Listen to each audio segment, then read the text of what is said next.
Salutare, prieteni! Prieteni? Cine este cu mine și cine mi este prieten, aș vrea să vă rog o distribuire și un like la acest video, pentru că urmează ceva informații noi, și anume, astăzi am mai primit o comandă Pharmacy, de aceea am decis să vă fac live și să vă mai arăt ce produse noi eu mi-am comandat. Haideți să vedem cine este cu mine și dacă mă văd și dacă mă aud bine. Așa, mi-am luat o rochiță astăzi de vară subțirică pentru că ne topim de căldură și vreau să încep. Nu contează cine este cu mine, oricum live-ul o să fie salvat. Haideți să începem. Așa, eu l-am deschis, colet, am un colet foarte, foarte mare, foarte greu. Eu l-am deschis pentru că am produse noi și sunt foarte nerăbdătoare să le văd și să le testez. Iar unele vreau chiar să le testez împreună cu voi aici, să vedem ce o să ne iasă. Așa, avem factura. Așa. Cel mai important produs pe care l-am așteptat foarte mult este această vopsea de păr, numărul 8. Pentru că deja la mine părul ar trebui vopsit, iată, am și câteva firi de păr alb deja. Și anume Pharma Deluxe am ales pentru că are vitamina C, sunt testate, sunt bio, sunt produse foarte inovative, anume create în Turcia. Și chiar am să încerc nuanța 08, da, sau 8, nu, nuanța 8, Light Blonde, să vedem ce o să iasă. Iată, pentru această vopsea am deschis imediat cutia, nu am avut răbdare, să vedem nuanța și să încerc, chiar în astă seară aș vrea să o încerc, să vedem, o să mă vopsească cineva și o să vedem mâine rezultatul, o să revin cu o poză, da, înainte și după. Iată, așa arată părul meu, ar trebui vopsit. Îmi place și nuanța care o am la moment, dar încercăm și altceva. Așa, este vopseaua pe care o ador, această nuanță, am mai folosit exact nuanța 8 din vopselele anterioare care le-am folosit, exact nuanța 8. Vedem ce o să iasă cu această nuanță. Așa, avem produsul nou, șampunul pentru copii, Dr. Getuna Baby. Noi unul l-am deschis, am mai primit anterior un șampun. Este fără sălăs, fără sulfați, deci este foarte benefic pentru copilașii noștri, nu irită ochișorii, nu face multă spumă. Eu recomand cu toată încrederea pentru că chiar îl folosesc personal la copiii mei. Pentru băieții mei am mai luat două săpunuri lichide pentru mâini, hand wash masculine, este și parfum nou masculine, dar am luat să testăm anume mai întâi acest săpun lichid. Cu siguranță urmează să iau și parfumul masculine pentru că e foarte... Haideți să deschid să ved. Foarte frumos miroase, foarte puternic. Pentru mâini, pentru bărbați, săpun lichid pentru mâini, pentru bărbați. Iată așa. Un cadou perfect, dar are un miros foarte puternic, tare îmi place. Avem două pentru că băieții le folosesc. Ce mai folosesc eu este ceaiul de persic, care zi de zi îl folosim toți. Chiar dizolv un pic din ceașca mea, pun și în sticluța pentru bebeluș și dizolv cu mai multă apă și chiar folosesc și pentru bebeluș acest ceai. Deci recomand și chiar și pentru însărcinate. Cunosc fetițele din echipa noastră, chiar și însărcinate folosesc anume acest ceai. Foarte bun, recomand pentru retenție de apă, pentru mai multe. Ador această soluție. Am folosit-o de mai de mult și iată am mai găsit încă în stoc, dar doar una am mai găsit în stoc și o am și eu la moment. Este foarte concentrată, o formulă foarte puternică, dar curăță fetelor foarte, foarte bine. Deci cu picătură curățim foarte multe vase, dar le curățim așa bine, bine. Foarte tare îmi place, îl recomand și pe acesta. Avem vitamina B12, spray, da, este la fel din gama Nutri Plus, spray-ul, dozatorul este separat, deja îl putem folosi. Cine este cu mine? Îmi spuneți dacă mă aud și mă văd bine, vă rog frumos. Așa. Folosim și vitamina B12, o avem, dar am luat cu rezervă. Ce mai folosesc eu? Iată așa, am avut un set de geluri pentru masaj. Și credeți-mă, chiar am început să folosesc anume gelul cu paprika. Acest gel cu castanie este răcoritor, iar acest gel cu paprika este un pic mai fierbinte. Dar vreau să vă spun că nici de cum nu sunt ca gelurile din farmacii care înfierbântă și care răcoresc. Exact diferit, da? Nu răcoresc într-atât de tare cum acele din farmacie și acesta nu înfierbântă într-atât de tare ca să fie insuportabil pe piele. Deci eu îl am aici, ca să nu... Iată, aproape îl termin. În fiecare seară tot îl scurg deja să-l termin pe acesta și mi-am luat altul nou. Ce fac eu cu acest gel? Deci eu am observat rezultat foarte bun, anume pentru vergeturi. Și anume facem masaj la burtică, pe coapse, unde simțim pe picioare, unde simt că am câteva vergeturi și chiar a ameliorat foarte bine. Dar să-l mai folosiți timp de 7 zile consecutiv, rezultatul e 100% vizibil. Eu chiar îl recomand și este foarte accesibil la preț, dar ajută foarte, foarte bine. Și acesta cu castanie mai ajută în durerile de genunchi, dureri de coate, dureri de spate, iar acum cum foarte multă lume stă în încăperi cu aer condiționat și simțiți așa dureri de spate seara sau dimineața, precum v-ar fi tras curentul, da? Iată acest gel, e bine să-l aveți în casă, foarte bine ajută pentru aceste momente dificile când simțiți că nu puteți mișca gâtul, da? Foarte bine ajută, recomand și mai multe. El e multifuncțional la noi. Am primit cadou șamponul cu keratină, care îl ador, îl folosesc, mie îmi place foarte mult părul meu. Folosesc șamponul cu usturoi, renumitul șampon al nostru, dar folosesc consecutiv împreună cu șamponul cu keratină, foarte tare îmi place. Dar am mai ieșit șamponurile noi. Trebuie să testez și acesta. Acesta este pentru părul gras. Este șamponul cu arborii de ceai. Cu ser de arborii de ceai. Dacă înainte noi recomandam serul de arborii de ceai într-o sticluță micuță și împreună cu șamponul cu usturoi, ca să curățăm scalpul de mătreață, acum putem să testăm anume, iată, o să dau băiatului să testeze anume pentru mătreață acest șampon și pentru părul gras, care elimină mult sebum, acest șampon cu ser de arbore de ceai este foarte benefic. Fetele din echipă l-au testat deja, de asta spun că foarte bine ajută. Rămâne să testăm și noi. O să-l dau băiatului să folosească, să testeze, să-mi spună ce rezultate o să aibă.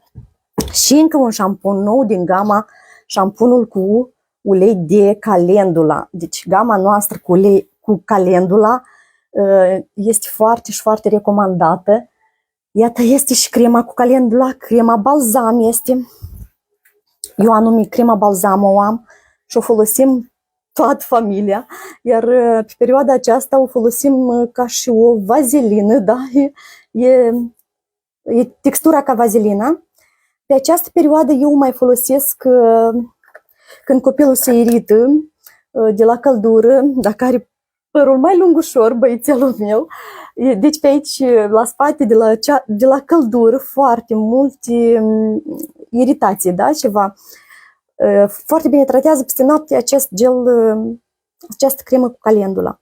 Chiar o recomand. Și pentru bebeluș, și pentru noi, pentru zgârieturi, pentru când te-ai fript. Foarte bine regenerează pielea. Recomand. Îmi place acest șampon la nebunie, acest săpun lichid pentru mâini, pentru noi. Eu îl comand și îl comand de multe ori. Ador aroma asta, ador, pur și simplu. E proaspătă, marină. Te simți la mare. Spălându-ți mâinile la tine acasă, te simți la mare. Foarte parfumată, foarte bine miroasă. Dar și am mai primit aici paleta Mirage, paleta nouă de farduri. Haideți să o deschidem, nu am răbdare. Să văd nuanțele. Wow, dar are așa un ambalaj, o textură, nu știu dacă se vede bine, dar e. Mi-a rămas parfumul celui de mâini. Haideți să o deschid încet. Wow, ce nuanțe! Și este nuanța negru, fetelor care faceți machiaj. Recomand această paletă. Ia uitați-vă ce nuanțe frumoase are. Exact nuanțele care este nevoie pentru un make-up profesional. Este negru, este alb, bej, mai multe nuanțe de cafeniu. Chiar e foarte frumoasă. Wow! Și un vișiniu, așa este, parcă. Chiar o recomand. O să testez, asta este pentru mine.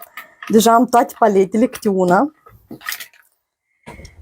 Așa, ador foarte mult această soluție pentru curățarea vaselor de inox și curățarea ceainicului electric. Un căpăcel e de ajuns ca să-ți facă ceainicul alb și fără niciun pic de calcar. Curăț foarte bine calcarul din vase, chiar și din cratiță mai vechi. Puneți și fierbeți apa în cratiță cu un capac, puteți puneți și mai mult dacă este calcarul mai vechi, dar 100% curăță calcarul foarte, foarte bine această soluție. Are 1 litru și va ajunge pe o perioadă foarte îndelungată. Iată așa, eu l-am în casă permanent, nu duc lipsă și tot îmi comand și iarăși îmi comand. Ce vreau să mă laud cu cremele de corp. La fel, nu lipsesc din casă de la mine. Deci aceste creme de corp parfumate sunt și parfumuri exact așa. Deci este parfumul Hera, parfumul Signature. Eu pe acestea le ador. Acestea sunt mai proaspete, dar și senzaționalul face senzație. Deci crema de corp și Hair Passion prelungește aroma parfumului. Vă rămâne pe corp mai mult timp. Și eu tare, tare o ador la moment, o am deschisă pe senzațional. Foarte, foarte, iată, se vede că eu o folosesc. Uitați-vă că trebuie să îndes. Dar ador aroma, pur și simplu o ador. Trebuie doar să testați. Crema de corp parfumată, nici parfum nu vă trebuie. Nici parfum nu vă trebuie, dar mă rog. Cum am spus, ea prelungește aroma parfumului și durează mai mult pe corp. Senzațional, exact ca și denumirea. Senzațional, o aromă nemaipomenită, extraordinar. Signature și Hera sunt proaspete. Foarte, foarte mult durează și foarte frumoase. Îmi scrie cineva dacă mă aud bine totuși. Ceea ce vreau să testez împreună cu voi este acest burețel magic. Haideți că am terminat cutia, dar vreau să testez cu voi aici. Chiar o să... Mi-am adus o încălțăminte de-a mea. Deci ce face ea? Curăță petele de stelou, de pe mobilă, de pe canapele. Cel mai bine curăță și doar cu apă. Ce vreau să vă spun că doar cu apă curăță. Iată așa scrie, remove stain without detergent, just water. Doar cu apă, fără detergent. Ce avem noi aici? Curăță încălțămintea, curăță și vasele de inox. Îmi pare rău că doar e de unică folosință. Adică el foarte repede se uzează, dar curăță. Îți ajunge ca să curăți ceva. Cum ar fi... Hai să rucem așa. El are de undeva, de unde se deschide, dar eu acum mă grăbesc. Și am să-l... Eu am folosit unul la 2 perechi de încălțăminte. La 2 perechi de ghetuțe de-a băieților, care la talpă albă, dar era foarte, foarte murdare la talpă. Iată, eu special mi-am luat o încălțăminte de-a mea, da, o ghetuță, să vă arăt, nu știu cât de bine se vede, dar este murdară. Iată, aici avem alb, ea ar trebui să fie mai albă, se vede. Este murdară, în orice caz este murdară. Și anume, dacă aveți încălțăminte care nu se curăță aici, iată, doar în apă, am să încerc, eu aveam aici un pahar cu apă, să pun, da, am un pahar cu apă, spun doar apă, Iată, e și absorbe un pic. Și o să încerc doar cu apă să curăț. Eu chiar vreau să văd și eu rezultatul. Ia că eu am aici că nu se curăță. Doamne, și acum chiar o să se iei? Ia. Stați că curge apa.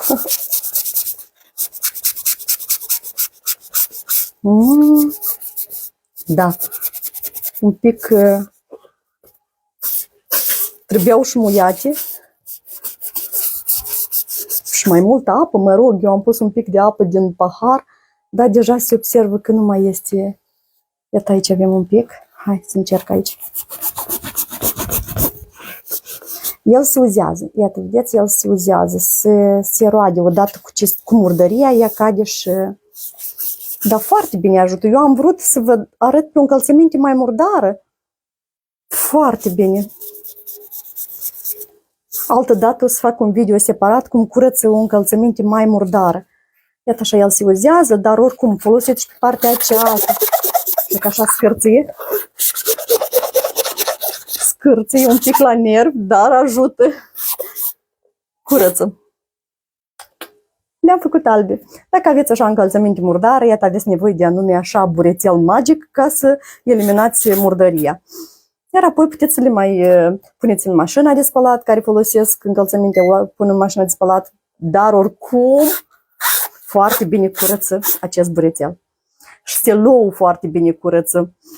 N-am pe ce să vă arăt la moment, dar curăță foarte bine și stelou anume de pe canapele, de pe mobilă, foarte, foarte bine curăță. Chiar îl recomand. Mai am 2 bucăți în stoc. Dacă nu o să le folosesc eu, puteți să-mi scrieți pentru comenzi. Nu sunt atât de scumpe, sunt cam la 40 ceva de lei. Nu rețin la moment cât costă, dar cam așa. Și iată așa. Avem încălțămintea curățică. Asta am vrut să vă arăt.